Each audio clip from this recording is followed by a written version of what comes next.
Students, आज मैं मापन का दूसरा क्लास लेके आया हूँ। दूसरा क्लास और मोस्ट इंपोर्टेंट क्लास आज का। आज मैं आप लोगों को एसआई पद्धति के मात्रक बताऊंगा, मूल मात्रक के साथ। ये आप लोग पढ़े हुए हैं, इससे मेरे को उतना ज्यादा लेना देना नहीं है। लेकिन इसके बाद के जो टॉपिक आ रहे हैं हम लोग विमी सूत्र। विमी सूत्र आपको कैसे निकालना है, विमी सूत्र किसको बोलते हैं, कैसे व्युत्पत्ति किया जाता है, उनके सिद्धांतों के आधार पर कैसे उन्हें सॉल्व किया जाता है, ये सब टॉपिक आज मैं लेके आया हूँ। तो चलिए सबसे पहले हम लोग देखते हैं ऐसे पद्धति के साथ मूल मात्रक और दो पूरक मात्रक। ये हम लोग 10वीं में भी पढ़े कि ऐसे पद्धति के साथ मूल मात्रक होते हैं और दो पूरक मात्रक होते हैं। तो सात जो मूल मात्रक है ये लिखा हुआ है, लंबाई, द्रव्यमान, समय, ताप, विद्युत धारा, ज्योति तीव्रता, पदार्थ की मात्रा। ये सात क्या है, मूल मात्रक है। और इन मात्रकों का नाम, लंबाई को हम किस में नापेंगे, मीटर में नापेंगे। द्रव्यमान को हमेशा किस में नापेंगे, किलोग्राम में नापेंगे। ये ऐसा पद्धति में हमें स्पेसिफाई कर दिया है कि इसको इसी में नापना है, इसके अलावा किसी में नहीं नापना है। समय को सेकंड में, ताप को केल्विन में, विद्युत धारा को एम्पियर में, ज्योति तीव्रता कैंडेला में, पदार्थ की मात्रा को मोल पे। इनका संकेत मीटर, किलोग्राम को केजी, सेकंड को एस, केल्विन को के, एम्पियर को ए, कैंडेला को सीडी, मोल इतना। और पूरक मात्रक दो है, समतल कोण और घन कोण। समतल कोण को रेडियन से और घन कोण को स्टेरेडियन से, आरएडी और ऐसा। आप इसे स्क्रीनशॉट लेना है तो ले लीजिए, लिखना है तो लिख लीजिए। कई बार पूछता है कि कितने मूल मात्रक है और कितने पूरक मात्रक, तो हम बता देंगे 7 मूल मात्रक है। कौन कौन से यहाँ स्पष्ट है, लंबाई, द्रव्यमान, समय, ताप, ज्योति तीव्रता, विद्युत धारा और पदार्थ की मात्रा। और उसके बाद दो पूरक मात्रक, समतल कोण और घन कोण। स्क्रीनशॉट ले लीजिए। फिर हम इस क्लास के मेन टॉपिक पे आते हैं। लेना है ले लीजिए, फिर मैं आता हूं नेक्स्ट टॉपिक पे। चलिए विमी सूत्र। विमी सूत्र की परिभाषा है वह सूत्र जो भौतिक राशि की व्युत्पन्न मात्रक को मूल मात्रक के उचित घातों द्वारा व्यक्त किया जाता है। हम लोग व्युत्पन्न मात्रक भी देखे हैं और मूल मात्रक भी देखे। व्युत्पन्न मात्रक किसको बोलते हैं और मूल मात्रक किसको बोलते हैं, उस पर आए थोड़ा सा। मूल मात्रक और दूसरा क्या चीज है, व्युत्पन्न मात्रक। मूल मात्रक जो स्वयं में स्वतंत्र रहता है, जिसका किसी से व्युत्पत्ति नहीं होता, उसे हम क्या बोलते हैं, मूल मात्रक। जैसे कि लंबाई, द्रव्यमान, समय, ये सब क्या है, मूल मात्रक है। व्युत्पन्न मात्रक जो मूल मात्रक से उत्पन्न होता है उसे हम क्या बोलते हैं, व्युत्पन्न मात्रक। जैसे कि क्षेत्रफल, क्षेत्रफल की जब बात हुई तो किससे मिलकर बनता है, लंबाई गुणित चौड़ाई। आयतन, आयतन भी व्युत्पन्न मात्रक है। आयतन लंबाई गुणित चौड़ाई गुणित ऊंचाई। वेग, विस्थापन बटे समय अंतराल। ये सब क्या है, व्युत्पन्न मात्रक। जो अलग अलग चीजों से मिलकर बना हुआ है वो क्या हो रहा है, व्युत्पन्न मात्रक। अब परिभाषा में विमी सूत्र की परिभाषा क्या बोल रहा है, वह भौतिक राशि के व्युत्पन्न मात्रक को मूल मात्रक के उचित घातों द्वारा व्यक्त किया जाता है, उसे हम क्या बोलेंगे, विमी सूत्र। किसको, मूल मात्रक के उचित घातों द्वारा। किसको, व्युत्पन्न मात्रक को। तो इसके लिए फॉर्मूला जो होगा M L T A B C, इसी के अकॉर्डिंग हम जमाएंगे। किसको, व्युत्पन्न मात्रक को मूल मात्रक के उचित घात। ये क्या है, व्युत्पन्न मात्रक है एमएलटी, और ये क्या है, एबीसी, मूल मात्रक के उचित घात के द्वारा व्यक्त करते हैं, उसे हम क्या बोलेंगे, विमी सूत्र। अब जहां एम का इंग्लिश वर्ड हुआ मास। मास यानी क्या हुआ, द्रव्यमान। तो हम द्रव्यमान की वैल्यू कहां पर लिखेंगे, एम के जगह पे। दूसरा होता है एल यानी क्या होगा, लेंथ। लेंथ यानी लंबाई। तीसरा चीज है टी यानी टाइम यानी समय। ये तीन चीज का यूज है एमएलटी, और बाकी चीज आते जाएगा तो उसके साथ ऐड होते जाएगा। तो किसको मूल मात्रक के उचित घातों द्वारा व्यक्त किया जाए उसे हम क्या बोलेंगे, विमी सूत्र। अब विमी सूत्र की सहायता से बहुत सारे नियम हल होंगे। तो चलिए अब आते हैं विमी सूत्र कैसे बनाया जाता है और कैसे उसका उपयोग किया जाएगा ऐसा ही पद्धति में। तो विमी सूत्र के मात्रक पे आते हैं और वो बनाना मैं सिखा रहा हूं। तो पूरे नहीं बताऊंगा क्योंकि बुक में बहुत सारे दिए हुए हैं, तो पूरे बुक को मैं सॉल्व नहीं करूंगा, 7-8 बताऊंगा, उसके हिसाब से आप लोग आगे सॉल्व कर लेंगे। और करने की भी जरूरत नहीं, जैसे जैसे अध्याय आते जाएगा, टॉपिक मिलते जाएंगे, हम वहां पास उसके जो जो फॉर्मूले हैं बनाते जाएंगे। तो चलिए आते हैं इसके आगे फिर टॉपिक। इसको स्क्रीनशॉट लेना है, ले लीजिए, लिखना है लिख लीजिए। चलिए आते हैं भौतिक राशि का विमी सूत्र और ऐसे मात्रक कैसे निकाला जाता है। मैं आप लोगों को निकालना सिखा रहा हूं, आप लोग देखिएगा ध्यान से। सबसे पहला बुक में दिया हुआ है क्षेत्रफल का विमी सूत्र और ऐसे मात्रक। सबसे पहले हम लोग पहला क्रमांक डालें, भौतिक राशि किसका बोल रहा है, क्षेत्रफल। तो क्षेत्रफल लिखे, क्षेत्रफल का सूत्र आया लंबाई गुणित चौड़ाई, ये हो गया लंबाई गुणित चौड़ाई। अब इसको किस में नापते हैं, हम लोग को विमी सूत्र किस में शो करना है, M L T, A B C, ये सूत्र में शो करना है। एम क्या है, द्रव्यमान, एल क्या है, लंबाई, और टी क्या है, समय। अब इसमें आइए, ये क्या है, लंबाई है और ये क्या है, चौड़ाई है। अब इसको पकड़िए, पहला यूनिट को, लंबाई को किस में नापते हैं, मीटर में, और वो क्या हो रहा है, लेंथ है, तो ये क्या हो गया, एल। फिर चौड़ाई भी क्या होता है, लेंथ ही है, तो वो भी क्या हो गया, एल। तो एल और एल क्या हो गया, 2 बार एल की घात 2, और हमको किस में शो करना है, एम एल टी। तो अब इसके बराबर लिखे, एम लिख लिए, एल लिख लिए, और क्या लिख लिए, टी लिख लिए, एम एल टी। अब एम तो यहाँ पास है नहीं, तो ये क्या हो गया, 0। एल की घात कितनी आई है, 2, और टी का घात भी नहीं है यहाँ पास, यानी ये 0। ये हमारा क्या हो गया, विमी सूत्र। अब मात्रक की बात करें, लंबाई का मात्रक क्या होता है, मीटर, चौड़ाई का मात्रक क्या होता है, मीटर। तो इसका मात्रक क्या होगा, 2 बार मीटर है, तो मीटर की घात 2 या m की घात 2, इंग्लिश में लिखना है तो m की घात 2, हिंदी में लिखना है तो मीटर की घात 2। 2 बार मीटर है ना, मीटर की घात 2, यानी जो सी यूनिट है वो यहां पास आएगा, और जो मान निकल रहा है एम टी के टर्म से वो विमी सूत्र में आएगा। चलिए और आते, डाउट क्लियर होते जाएगा। ये पहला था क्षेत्रफल, दूसरा आते आयतन। आयतन का सूत्र आप लोग बताइए, आयतन का क्या होता है, लंबाई गुणित चौड़ाई गुणित और ऊंचाई। ये होता है लंबाई गुणित चौड़ाई गुणित ऊंचाई। लंबाई का किस पे नापेंगे, लेंथ में होता है, तो ये हो गया एल। चौड़ाई भी क्या है, लेंथ है, ये भी हो गया एल। ऊंचाई भी क्या है, लेंथ है, तो ये क्या हो गया, एल की घात 3। अब इसका विमी सूत्र क्या होगा, एम है क्या यहाँ पास, नहीं है, तो एम की घात 0, एल है 3, टी क्या है, नहीं है, यानी 0। मात्रा, ये भी मीटर में, ये भी मीटर में, ये भी मीटर में, तो क्या हो गया, मीटर की घात 3 या एम की घात 3। ठीक है, देख लीजिए एक बार। फिर थर्ड सूत्र में आते हैं, घनत्व। घनत्व का सूत्र होता है, घनत्व का सूत्र द्रव्यमान बटे आयतन, द्रव्यमान बटे आयतन, ये होता है घनत्व का सूत्र। ये हम लोग को याद करना पड़ेगा, याद करने की भी जरूरत नहीं, जैसे जैसे अध्याय में आते जाएगा हम यूज करते जाएंगे तो हमको याद हो जाएगा। और ये चीज हमको निकालने के लिए देता है, पेपर हम लोग से पूछ देता है कि आप घनत्व का विमी सूत्र और ऐसा मात्रक बताइए, तो हमको घनत्व का फॉर्मूला तो देगा नहीं, तो घनत्व का फॉर्मूला हमको याद रहेगा तो हम विमी सूत्र निकाल सकते हैं, और विमी सूत्र से ऐसा ही मात्रक निकाल सकते हैं। तो हमको पेपर में ऐसा पूछा जाता है, या तो पूछ देता है वेग का विमी सूत्र और मात्रक बताइए, जनरली वेग पूछा जाता है, त्वरण पूछा जाता है, और सबसे ज्यादा पूछा जाता है बल। तो हम सूत्र याद रहेगा तो सूत्र के हिसाब से हम विमी सूत्र और मात्रक निकाल सकते हैं।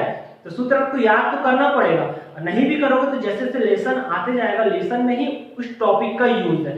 जैसे हम बल वाले अध्याय में जाएंगे तो बस बल बल बार बार यूज है, तो बल का फॉर्मूला याद हो जाएगा। गति वाले अध्याय में जाएंगे तो वेग का बार बार सूत्र है, तो वेग का परिभाषा याद हो जाएगा और सूत्र याद हो जाएगा। तो जैसे जैसे लेसन की ओर बढ़ते जाएंगे वैसे वैसे उसका टॉपिक भी याद होते जाएगा। तो ये नहीं है कि अभी रटना ही है, हमको बस यहाँ पर ये सीखना है कि इसको कैसे निकाला जा रहा है, तो वो अपने आप ही याद हो जाएगा कि आपको रटते मत बैठे रहना। अब आइए घनत्व द्रव्यमान बटे आयतन। आयतन क्या है, लंबाई गुणित चौड़ाई गुणित ऊंचाई, और द्रव्यमान तो द्रव्यमान ही रहेगा, और इसका क्या होगा, लंबाई गुणित चौड़ाई गुणित और ऊंचाई। इसको लिखने की जरूरत नहीं है, मैं इससे सूत्र बनाना है इसलिए मैं लिखा हूं। अब द्रव्यमान, द्रव्यमान यानी क्या हो गया, m हो गया मास, ये क्या है द्रव्यमान है मास, मास यानी द्रव्यमान। अब दूसरा नीचे में क्या है, लंबाई गुणित चौड़ाई गुणित ऊंचाई यानी l गुणित l गुणित l, तो ये क्या हो गया ऊपर में m की घात 1, नीचे में क्या हो गया l की घात 3। अब इसको नीचे वाले को ऊपर लेके जाएंगे तो क्या हो जाएगा m की घात 1, ये 3 ऊपर जाएगा तो क्या हो गया -3 और t कुछ नहीं यानी 0। अब इसका मात्रक बताना है, तो सबसे पहले द्रव्यमान को किस में नापा जाता है उसकी बात कीजिए, तो द्रव्यमान को किस में नापा जाता है किलोग्राम में। और नीचे क्या है आयतन, आयतन का क्या है मीटर की घात 3, तो ये हो गया मीटर की घात 3, किलोग्राम बटे मीटर की घात 3। इसी से ही हम लोग ऐसा ही मात्रक निकालेंगे। चलिए एक और सूत्र में आते, वेग, वेग बराबर होता है या चाल बराबर दूरी बटे समय। वेग बोले या चाल बोले दोनों का मान ही या चाल भी बोल सकते हैं, चाल बराबर दूरी बटे समय। अब दूरी को आप लोग किस में नापते हो, लंबाई में नापते हैं, यानी क्या हो गया ये l हो गया, तो मैं यहां पास लिखता हूं ये l हो गया। और समय को किस में नापते हो t में नापते हो, इसकी घात में कुछ नहीं यानी 1 है। अब ये ऊपर गया l की घात 1 हुआ, t की घात माइनस हुआ, विमी सूत्र में जमाए तो क्या आना चाहिए m l और t, m कुछ नहीं यानी यहाँ 0, l का मान है 1, t की घात है -1। अब इसका मात्रक, दूरी का मात्रक क्या हुआ मीटर और इसका मात्रक क्या हुआ सेकेंड, तो मात्रक क्या बन गया मीटर प्रति सेकेंड। ठीक है, और एक टॉपिक उठाता हूं, वेग हो गया संवेग, पांचवा सूत्र संवेग। संवेग का सूत्र है द्रव्यमान गुणित वेग।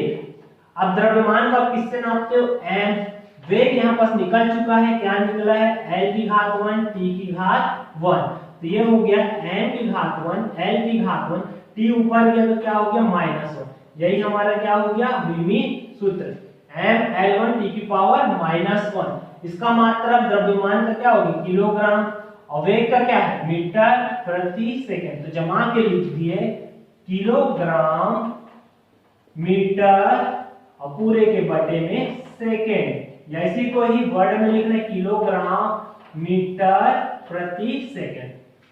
ठीक है, ये कुछ मैंने हल करके बताया आपको कैसे सॉल्व करना है, और कुछ फॉर्मूले आप लोगों को तो जनरली याद होने चाहिए, वेग, त्वरण, बल, घनत्व, आयतन, क्षेत्रफल, ये सब चीज नॉर्मली याद होना चाहिए। बल बराबर द्रव्यमान गुणित त्वरण, अभी हम आगे सॉल्व करते जाएंगे। ठीक है, इतना हो गया, बाकी आप लोग कुछ और 8-10 मिनट सॉल्व करके देखेंगे, आप लोगों को क्लियर हो जाएगा। यदि कोई भी डाउट हो एक बार और देखिए वीडियो, थोड़ा क्लियर होगा। तो चलिए अब आते हैं नेक्स्ट टॉपिक पे, इसका स्क्रीनशॉट लेना है तो आप लोग ले सकते हैं। अब आते हैं नेक्स्ट टॉपिक पे, क्या है विमी समीकरण के अनुप्रयोग। ये अनुप्रयोग से पूरे क्वेश्चन मिलेंगे हम लोग को। पहला अनुप्रयोग इसमें बोला भौतिक समीकरण की शुद्धता की जांच के लिए, मैं एक क्वेश्चन इससे कराऊंगा अभी, फिर उसके बाद आप लोग आज जाएंगे विमी समीकरण जो मैंने हल करना सिखाया आप उसे हल करेंगे, प्रैक्टिस करेंगे। जब वो हल हो जाएगा तब ये शुद्धता के क्वेश्चन बनेंगे, तो आपको वो कंपलसरी है, उसके बिना कोई सॉल्व नहीं होने वाला। आज जितना टॉपिक है सब इंपॉर्टेंट है। फिर उसके बाद भौतिक राशि का पारस्परिक संबंध, ये भी इंपॉर्टेंट टॉपिक है, इससे बड़े बड़े क्वेश्चन बनेंगे। एक पद्धति के मात्रक को दूसरे में बदलना, जैसे सीजीएस को एमकेएस में बदलना, एमकेएस को सीजीएस में बदलना, इस टाइप का देगा। किसी भौतिक राशि के मात्रक ज्ञात करना, कोई भी भौतिक राशि दे देगा और उसको हम लोग को मात्रक ज्ञात करना है। ये सभी टॉपिक इंपॉर्टेंट है। तो पहले टॉपिक में हम आते हैं भौतिक समीकरण की शुद्धता की जांच करना। उसके लिए हम लोग मैंने एक क्वेश्चन लिया हुआ है, यहाँ पर दिखेगा, ये गति का द्वितीय समीकरण है, s = ut + 12 at का स्क्वायर की शुद्धता की जांच करना है। ठीक है, सबसे पहले हमको इसको किससे जांच करना है, हम लोग को विमी सूत्र की सहायता से इसकी शुद्धता की जांच करना है। हल किए, हम लोग को इक्वेशन दिया हुआ है s = ut + 12 at का स्क्वायर, इसको समीकरण लिख देके छोड़ दिए। अब LHS और RHS को बराबर करना है। अब कैसे करें, तो सबसे पहले सबकी विमाएं निकालें। तो सबसे पहले किसको क्या क्या बोलते हैं ये भी पता होना चाहिए, वरना पता चला निकाले पड़े हैं। तो सबसे पहले एस की विमाएं, एस की विमाएं, एस हम दूरी के लिए शो करते हैं, एस यानी दूरी, दूरी के लिए शो करेंगे ये विमाएं, दूरी, एस को किससे शो कर रहे हैं, दूरी के लिए, डिस्टेंस के लिए, और दूरी का मात्रक क्या होता है, एल होता है, यानी m 0 होगा और l 1 होगा और t का मान क्या होगा 0। ये किसका मान है, s की विमाएं, तो ये हो गया m 0, l का मान 1, t का मान 0, ये पहला हो गया। u यानी वेग, प्रारंभिक वेग, u की विमाएं, u की विमाएं, अब इसको निकालें, u यानी क्या हो गया, मैं इधर लिखते जा रहा हूं, प्रारंभिक वेग, वेग हम पढ़े हैं क्या है, दूरी बटे समय, दूरी को किससे शो करते हैं, l से, और समय को किससे शो करते हैं, t से, तो ये हो गया m0 l1 t की पावर 1। ये अभी हम लोग निकाले हैं वेग का, तो क्या आ गया इसकी विमाएं, m0 l1 t की पावर 1। टाइम t, t की विमाएं निकाले, t की विमाएं, हम लोग एक एक करके सबकी विमा निकाले ना, फिर सॉल्व करेंगे। t यानी समय, समय बस होगा और बाकी सब क्या होंगे, जीरो होंगे, द्रव्यमान तो है नहीं, लेंथ भी है नहीं, तो ये भी जीरो, तो t का मान बच गया, तो t की पावर 1। अब a के पास है, a की विमाएं, a की विमाएं, a का विमाएं, a क्या है, त्वरण, त्वरण, a बराबर क्या है, त्वरण, और त्वरण को लिखते हैं वेग बटे समय, वेग बटे समय। अब वेग का मान ये निकला हुआ है, क्या निकला हुआ है, m0 l1 t की पावर 1।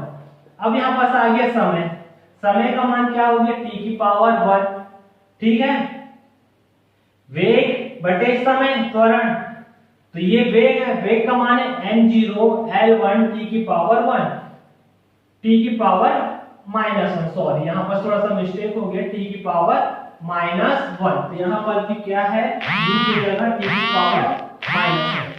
अब ये क्या है,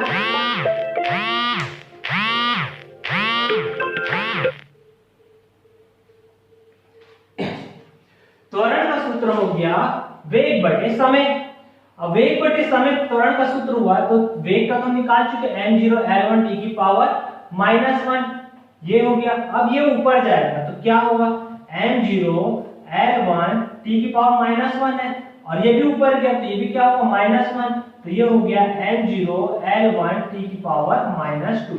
तो a का विमीय सूत्र क्या हो गया, m0 l1 t की पावर -2, ये हो गया a का। t का हमको पता है, एक एक करके सबका निकाले, s u t a t, t पता है।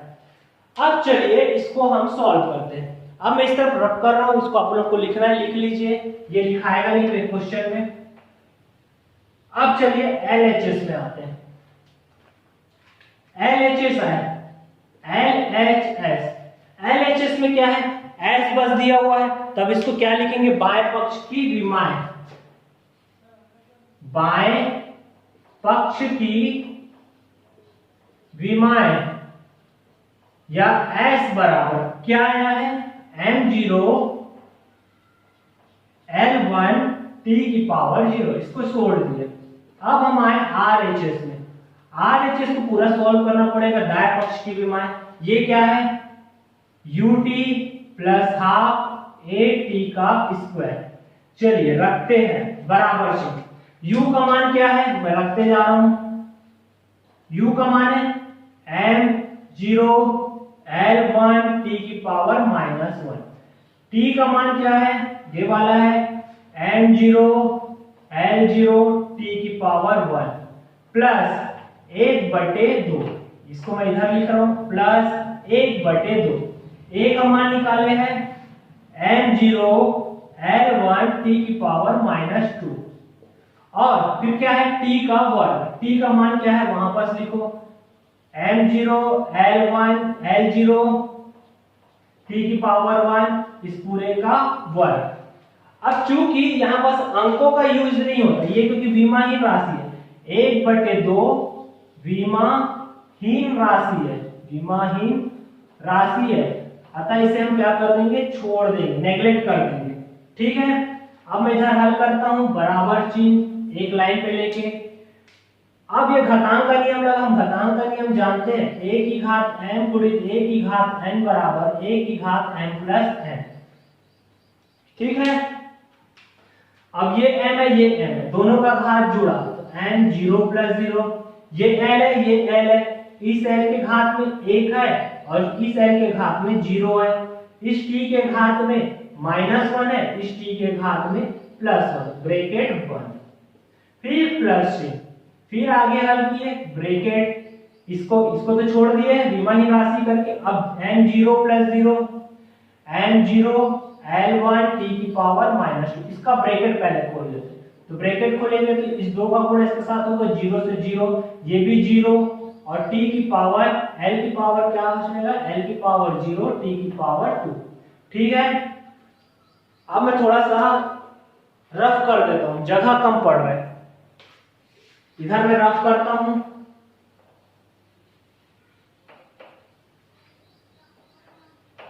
चलिए अब इसको सॉल्व किए, n0 प्लस 0 क्या होगा, 0 होगा, तो ये हो गया n की पावर 0, ये l 1 प्लस 0 यानी 1, t की पावर 1 माइनस 1 यानी 0, ये ब्रैकेट क्लोज, प्लस अब इसको जोड़े, n की घात क्या बचेगा, 0 प्लस 0, t की घात, ये l की घात 1 धन 0, t की घात -2 प्लस 2। अब सॉल्व किए, m0 l1 t0 plus m0 plus 0 0, l की घात क्या हो गया 1, t की घात क्या हो गया 0, ये दोनों सेम दिख रहा है, एक और एक क्या लिख सकते हैं, 2 लिख सकते हैं, n0 l1 t0। ये फिर से विमाहीन राशि है, दो क्या है, विमाहीन राशि है, इसको हम क्या कर देंगे, नेग्लेक्ट कर देंगे, छोड़ देंगे, तो हमारे पास क्या बचेगा, m0 l1 और ये t0। अब देखो ये LHS है, m0 l1 t0 और ये क्या है, RHS है, दोनों पक्ष क्या हो गया, बराबर हो गया, अतः हमारा समीकरण क्या है, शुद्ध है। इसी प्रकार बहुत सारे क्वेश्चन आएंगे, हम शुद्धता की जांच करने के लिए, तभी शुरुआत है, आपको इसका स्क्रीनशॉट लेना है तो ले लीजिए। ठीक है, बहुत सारे क्वेश्चन आएंगे, हमको प्रैक्टिस की जरूरत है, इसमें डरने की जरूरत नहीं है, फर्स्ट बार है, थोड़ा अजीब लगेगा, लेकिन हम लोग बाद में प्रैक्टिस में कंटिन्यूअस आते जाएगा, तो आप लोग इसको लिखना है, लिख लीजिए, और भी क्वेश्चन मैं नेक्स्ट क्लास में कराऊंगा। तब हम मिलते हैं नेक्स्ट क्लास में, और भी अब क्वेश्चन को लेके, अब कंटिन्यू क्वेश्चन पे जाएंगे, जो क्वेश्चन दिया गया और जो कि आया हुआ है। तो आप लोग को क्लासेस अच्छी लग रही होगी तो ऑल फ्रेंड्स को शेयर कीजिएगा और चैनल को सब्सक्राइब भी कीजिएगा। मिलते हैं नेक्स्ट क्लास में और भी क्वेश्चन के साथ। Okay, thank you, bye.